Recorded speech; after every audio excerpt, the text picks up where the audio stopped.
In 2017, the U.S. Air Force dropped the most powerful non-nuclear bomb on a remote province of Afghanistan. The official rumor was that they attacked a major rebel stronghold in the area, but there were rumors that something else had happened before the bombing. Royal Air Force pilots Kate and Johnson were flying over Afghanistan when they were suddenly attacked by a rebel group and their plane was attacked. Both pilots are out of their seats, and as they land on the ground, Kate is daydreaming holding a rocket with a picture of his mother and son. Seconds later, Kate is woken up by Johnson, who asks her to pretend to be dead while he turns to shoot the rebels. Unfortunately, he is quickly killed, and when a man approaches to check on Kate, she pulls out her gun and kills the man, using him as a shield to kill the others. Say goodbye to Johnson. Collect as many guns as you can and find a place to hide. She also tried to contact the base by radio, but to no avail. With one of her insurgents actually alive and wanting her backup, Kate soon sees a truck coming up behind her, pointing to a bunker with signs in Russian that she can't read. I decided to enter her area. There was a chain on the door, and before Kate could try to open it,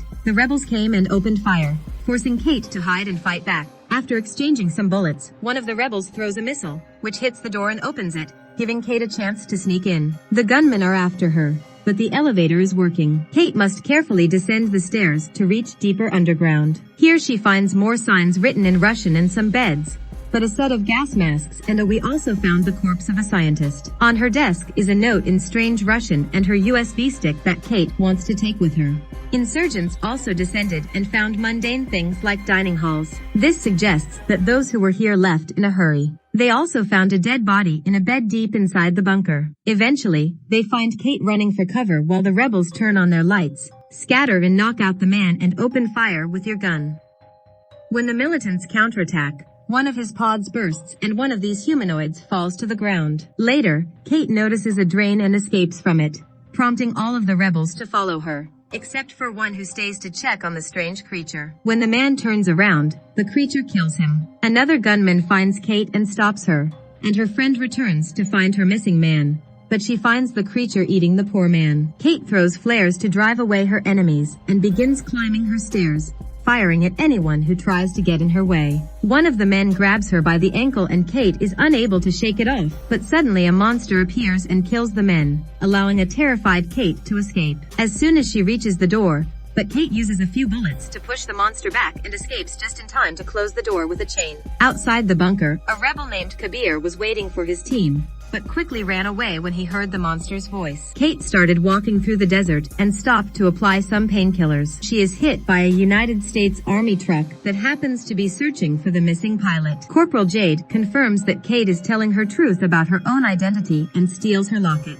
Sergeant Hook promises to take care of her Kate. The group returns to base in the morning, where Kate meets with Major Finch in charge. He doesn't believe Kate's story, even though Hook vouches for her, but receives a thumb drive. After Kate leaves the tent, Finch calls his boss to report any unusual activity in the area. Kate approaches Jade to retrieve the locket while other soldiers bring Kabir in for questioning. Jade denies having it, causing a fight that does not stop until Hook orders Jade to return the rocket. Hook then explains that this team is made up of outcasts. Kate then goes to Wilkes to have her wounds examined. Wilkes admits it doesn't look like a bullet. Kabir is also in this tent, but when Kate asks him to endorse her story, he does not answer and clearly does not understand her. Wondering why it's there, Kate explains that it's very hidden and, using her photographic memory, begins writing in Russian the signs she sees. Suddenly, Kabir reveals that she also speaks English and Russian and explains that her sign says no trespassing. He also finally confirms Kate's story. The other soldiers are confused because if the bunker is Soviet, then it must be about 30 years old, and without supplies you can't survive there for long. These pods should keep the creature in some sort of stillness. As night falls, Everett joins Jade's night watch and learns that the other soldiers will be on a 3-hour shift due to expected trouble. Finch finally opens the letter and finds out that his boss is asking him to resign.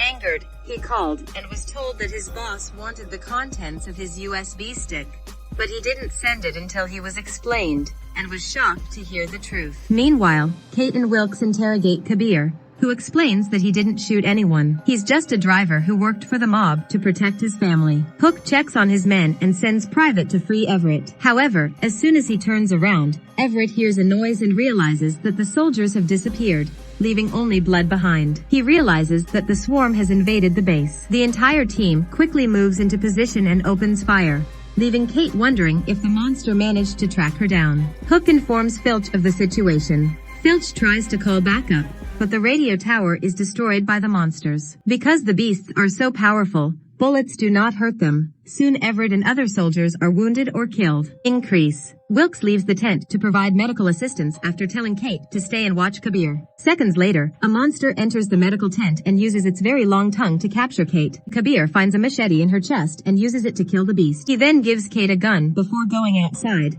but the soldiers, thinking he is trying to escape, quickly catch him and protect him. Is finally able to keep those creepy things away. Wilkes rescues Kate and takes her to a safe place where everyone is gathered. So Hook uses the opportunity to call the cover to save Finch with Wilkes. Just then, another monster enters Finch's tent, where it ignores all the bullets and hits the Major. Finch thought he was dying when Hook and Wilkes appeared and shot the creature. This distracts her long enough for Finch to grab a bat and beat her to death. When Hook and Wilkes bring in the Finches, one of the monsters tries to attack them, so the soldiers open fire and Kate's mouth opens. After realizing it's the creature's weakness, they get the chance to jump on it with an axe. When more creatures come and the trio return, they hide in a container to see what happens. I decided to wait until morning. The soldiers are suspicious of Kabir, but Kate points out that he saved her life, and Kabir ends up telling them what he knows. Was not the people of his village knew the war would come to them as well, because a star had fallen to earth and was shaking the ground. Kabir's father taught him how to fight, and by 1988 the Afghan army had begun to turn the tide. There was hope in his village, until one day people disappeared in the middle of the night, sometimes found dead like they were attacked by a bear in the morning. His father wanted to hunt this animal, but the attacks stopped as soon as the Soviets withdrew. The village lost 46 people and Kabir's father never returned. The next morning, the group exits the container to find their friend's body missing. Wilkes examined the dead creature and found that its teeth were lined and retractable like shark teeth, and that its skin was thick enough to act as armor. I have goosebumps on the table because it can't stand the sun and melts. The skin is so tough that Wilkes has to use a drill to look inside, and he is shocked to learn that the creature has human organs. Finch finally decides to come clean and apologizes to Kate, explaining that his boss always knew about the bunker. It turns out that they invaded Afghanistan. The war was just a smokescreen. The aliens were used for experiments, and the creatures are the result of combining alien DNA with human DNA. They have their entire army in the bunker, and last night, they only sent a few to find out the weaknesses in their team, so they'll probably be back tonight. Suddenly, their conversation is interrupted by the beast waking up on the table. Using its tongue, it grabs Kate again and puts her in a sort of trance, which Kabir and the soldiers push away in an attempt to stop it. Finch grabs a grenade and jumps on the beast to kill it. Afterwards, the soldiers finally free Kabir's hand as they gain confidence after seeing him fight. Kate gets dizzy and she confesses that she felt like her creature was touching her, presumably to learn her strategy. But she has an advantage. She knows where the nest is. Kate, Hook, Jade, Wilkes, Jones, and Bromhead all have their soldiers left, but they have enough to bomb the bunker, and Kabir wants to avenge his father, so he asks them to go with them. When they reach the bunker, they throw in a bomb and leave to detonate it, but Kate accidentally drops the rocket and Hook returns to pick it up. Believing they've lost their leader, the team prepares to explode, but Hook suddenly radios them to make sure he's still alive. The team agrees, but Kate changes everyone's mind by pointing out that Hook would have done the same for her. Wilkes stays in the truck so he can push and pull the broken elevator for his team,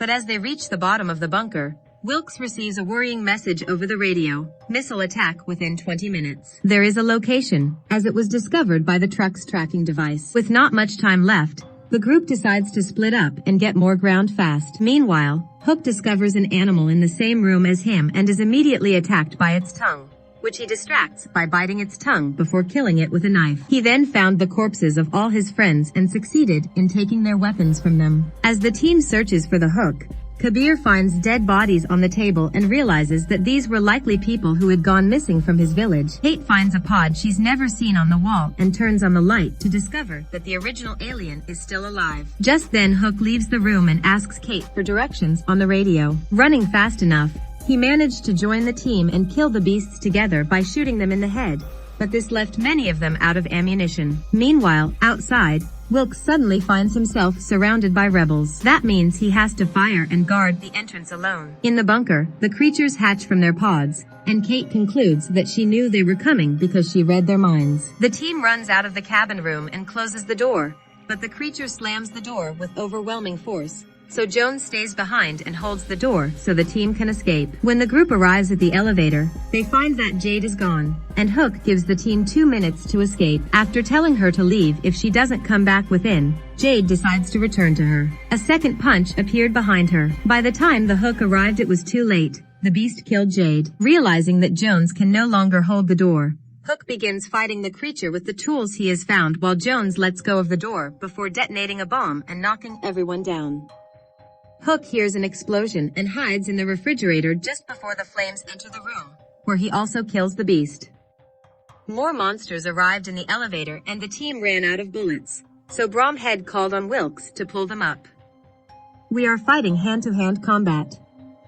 Kate, Blomkopf and Kabir also hear the explosion and hide in the elevator for safety, while Wilkes eventually kills the enemy and activates the truck. Unfortunately, the elevator is too heavy and drags the truck down, but Wilkes is unable to stop it as more gunmen arrive and open fire on him.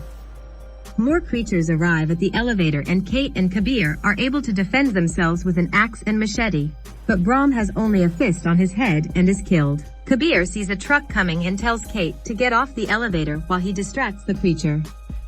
When the truck finally crashes, you die along with all the monsters. Wilkes is captured by the mob, Hook returns to Kate's side, and the monster pursues him. Together, both soldiers grab the elevator wires and quickly return to the second floor with a quick shot from Hook. Just then, a plane appears overhead and drops missiles, so the trio push the man out of the car, steal it and flee the area. Her blast did not reach her, but forced her vehicle off the road. Kate is convinced that the purpose of the government bombing was to destroy the evidence. At that moment, the special agents land on the base to search for animal corpses, but leave there when they find only Finch. Thanks for watching Movies Explained. Subscribe for more.